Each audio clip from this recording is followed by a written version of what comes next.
They say every war starts with a line that shouldn't be crossed. Mine started with a lock on my own damn gate. By the end of it, there was a luxury SUV at the bottom of my lake, and a woman screaming like we'd sunk her yacht. She thought she owned the road. She didn't know I used to teach lockpicking to state officers. It all began on a dusty Tuesday morning. My wife, Leah, had just finished feeding the goats, and I was fixing hinges on the south paddock when this white Escalade came barreling down our gravel like it was a racetrack. Dirt flew, chickens scattered, and out stepped Cheryl Langston. High heels, clipboard, and the fury of someone who thinks HOA president means queen of the land. She stormed right up to Leah and started yelling about unauthorized structures, environmental disruptions, and the apparent crime of painting a barn red.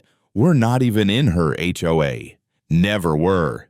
But Cheryl didn't care. She came with laminated papers and the rage of someone who thinks paperwork trumps property lines. At first, we tried being polite. Leah just smiled and said, "Ma'am, you're about 300 yards outside your jurisdiction." But Cheryl didn't blink.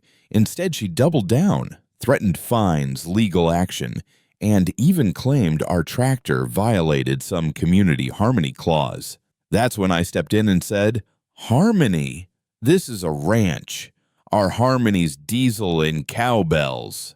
That didn't sit well. Next thing we know, she's recording us on her phone, narrating this fantasy about us being hostile land hoarders, endangering her subdivision. She posted in the neighborhood group. She started a whole campaign, flyers, warnings, even an anonymous complaint to animal control about our unhealthy livestock. The inspector came out, saw our spoiled goats with misting fans and their own barn music, and apologized. But Cheryl didn't stop.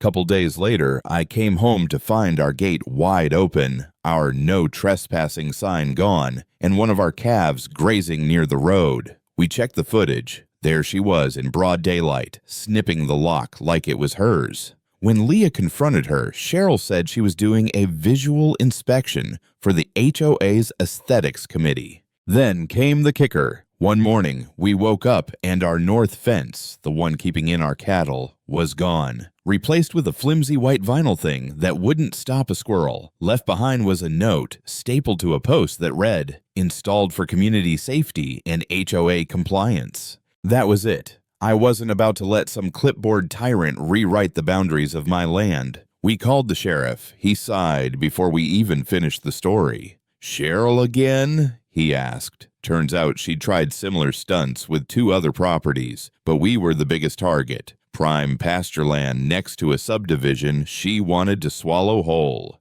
That night, Leah and I came up with a plan. We posted trespassing notices with the sheriff's signature, installed new cameras, and reactivated the old winch rig we used for hay trailers. Then, Leah laminated a sign and posted it by the gate. It read, "Warning, vehicles left on property will be moved. Lake depth, 14 feet. 2 mornings later, we saw it. Cheryl's SUV, gleaming in the sunrise, parked farther in than ever before. Leah didn't say a word. She just picked up her coffee, pulled on her gloves, and said, "Let's clean this up." We hooked the winch cable to the underside, tightened the line, and started the tow. The SUV bumped along, rolled toward the lake, and with one glorious splash, disappeared.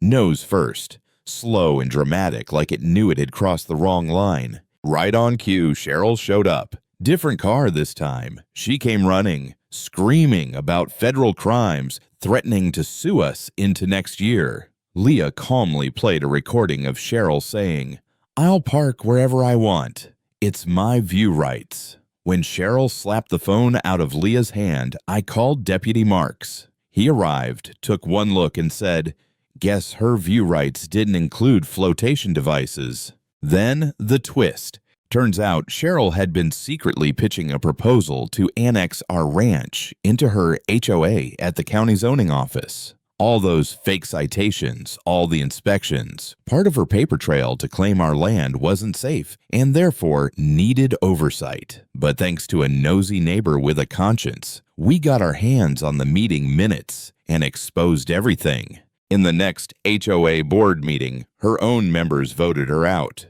32-2.